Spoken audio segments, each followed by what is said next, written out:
Welcome to Engineering Culture, where we discuss how to build a culture through teamwork, accountability, and competitive greatness with thought leaders, that is coaches, superintendents, principals, all of those things. We are Engineering Culture.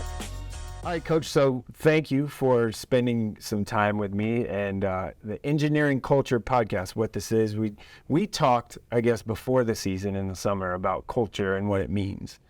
But now that your season is completed and the success you guys had, and I guess I want to talk about why culture is so important and why it mattered to the success you had in 22-23. I'm not sure there's a better example of the strength of our culture that took place this year because of the highs and lows and peaks and valleys that we had during our season.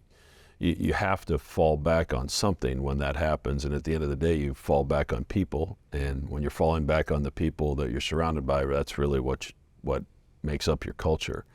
And you know, it really showed its face during the 6-game losing streak.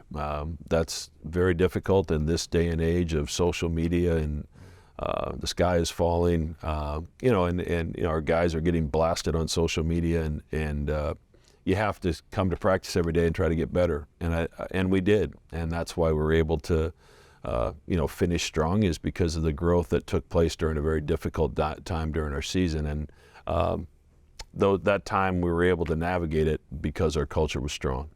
I want to go back to and really primarily focus on this conversation on your post-game locker room speech, which you said was probably the second hardest thing you've had to do as far as a speech is concerned in your life. I've done some eulogies, but at least you have an opportunity to prepare for those. Right. Even the 2014 game, while that group was incredibly special, for a lot of reasons. Obviously, my son was on the team, but that was kind of the first group that we grew together at Creighton, and were able to get to a pretty high level as a 3 seed. But we were also down 25 to 30 points the whole second half, so I had a lot of time to think about maybe what I could say. This one was difficult because it was we were drawing up an out-of-bounds play, hoping we had the ball. Next thing I know, the game's over, and I'm shaking hands with San Diego State, and as I walk by our bench, I realize I've got like 30 steps before I enter what's going to be a very difficult locker room. So I just think in that situation, you just be who you are, and you speak from the heart, and there was a lot of hurt in that locker room, and it's the hurt that you like to see, because it's hurt because so much was invested, and it was such an incredible journey with a lot of, as I said earlier, peaks and valleys, but it came to end in a crushing kind of way. So you just want to make sure people know that you appreciate them, and how they went about things, and that there's a bigger message here that they'll realize a little bit later in life. Again, just want to focus on that. You brought up galvanizing a community, which I, as someone that was in Omaha watching you guys play every Friday and Sunday, like you mentioned in that post game, it did.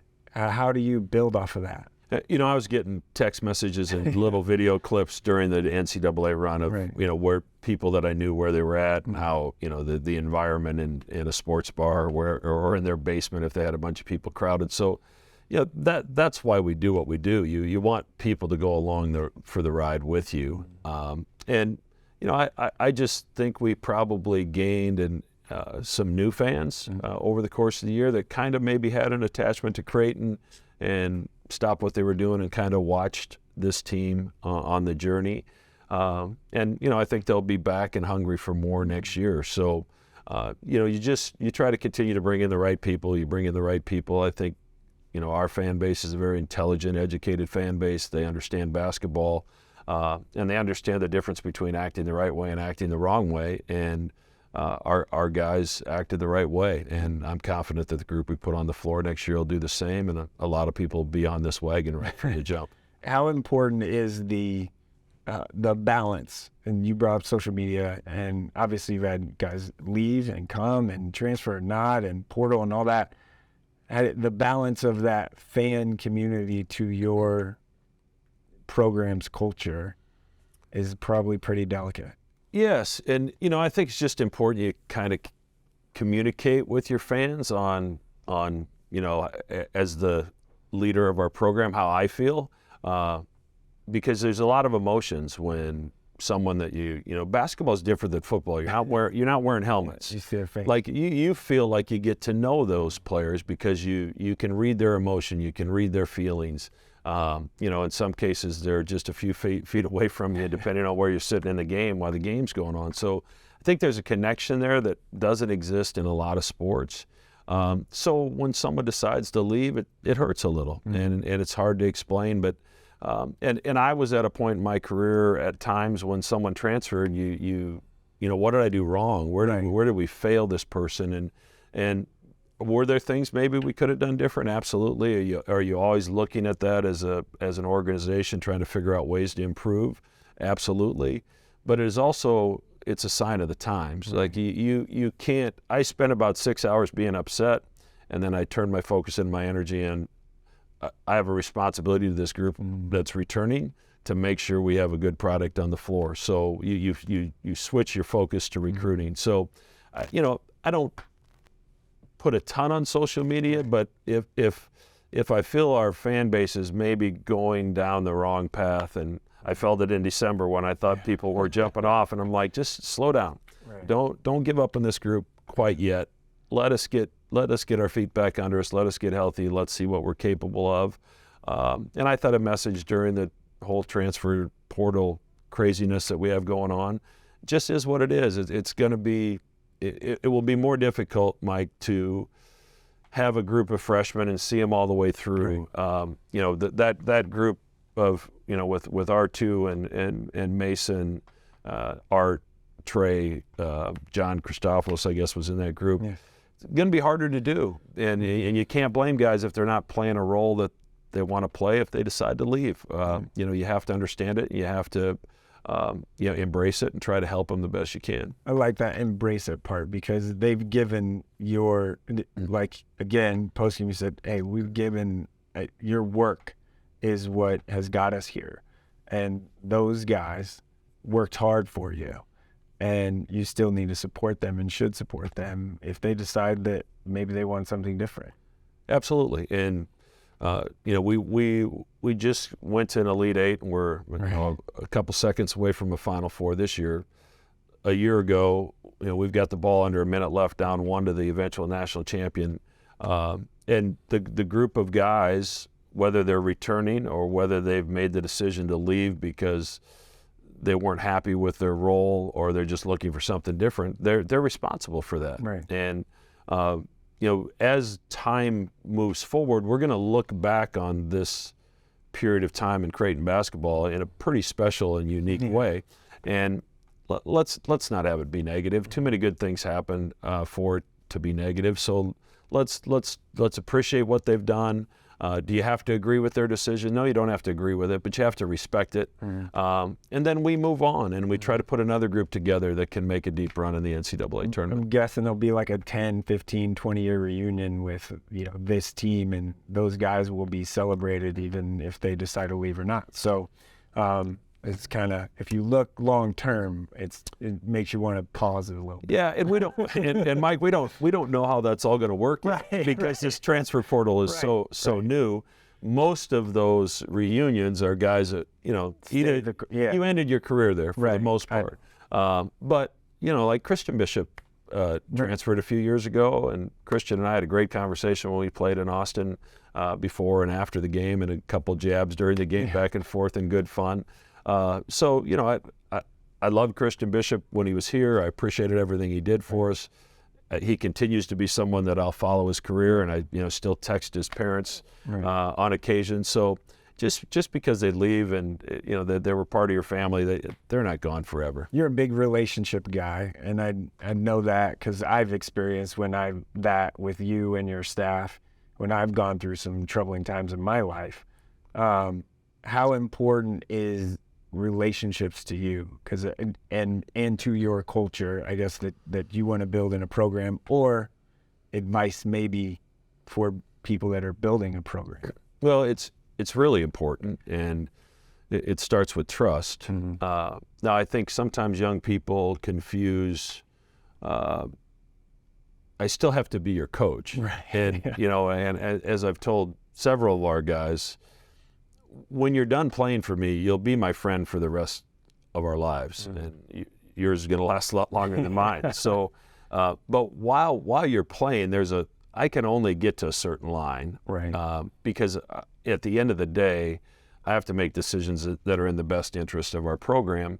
And sometimes those decisions are also in the best interest of a particular individual, but maybe not in someone else. Maybe it impacts someone else's playing time in a negative way. And I have to have a relationship with the person that it benefits and the person that is in a tough spot because of it. And I have to try to explain it. And as I tell the guys all the time, you know, you can ask me any question about any decision I made. I can't promise you'll like the answer, but I can promise the answer is going to be the truth. Right. And then from there, we can either agree to disagree, or we can try to figure it out. But that's part of relationship building is trying to try to be an open book in terms of where they stand, why they stand there, and what do you have to do to improve that position. And if it looks like maybe it's not going to improve, then I have a responsibility to be honest about that as well, so that guys can move on to a different place and enjoy the experience of playing college basketball. So it's I think it's very important. It starts in the recruiting process. It starts in telling the truth in the recruiting process, because if you do that, that allows you to get off on the right foot once they actually get to campus. You look back at, I want to go back again to the post-game conversation that you had with your team. You said, this won't define us, basically. Summarizing, won't define us. We will move on from this. Like, it doesn't define you as an individual or as our team. It's the work. You also brought up, hey, we're going to move on from this. Like, yes, this negative thing happened, but we're moving on from this, and it won't define you. How important do you think that message was in that moment? Who knows if they even heard it in that moment, because of I'm sure they heard it after. because of the emotional state they were in. So many good things happened during the course of the season, and a lot of them, some of them involved games, but a lot of them involved things that happened on the road or while we're traveling. So you don't want a moment that was as painful as that to be what you take from something that was an incredible experience, and it was a great journey. And I hope they don't. I hope as disappointing as it was for me at the time, as you move away from it, you look back with a lot of gratitude and appreciate the opportunity that we had, the incredible, fan base we had in Denver and then in Louisville. I mean, we had to have 6-1 at the San Diego State game, Creighton fans, the San Diego State game. So San Diego State fans, so the people that jumped on board, but you've got to let it out of your body. You can't have it punish you over and over again. And, I wanted them to get past that, as painful and difficult as it was, as quickly as we can. And then not to point fingers. We didn't point fingers when we were in the middle of the 6-game losing streak at each other or at a referee. You don't do that, and we're not going to do it at the end either. It's part of the game, and it happens.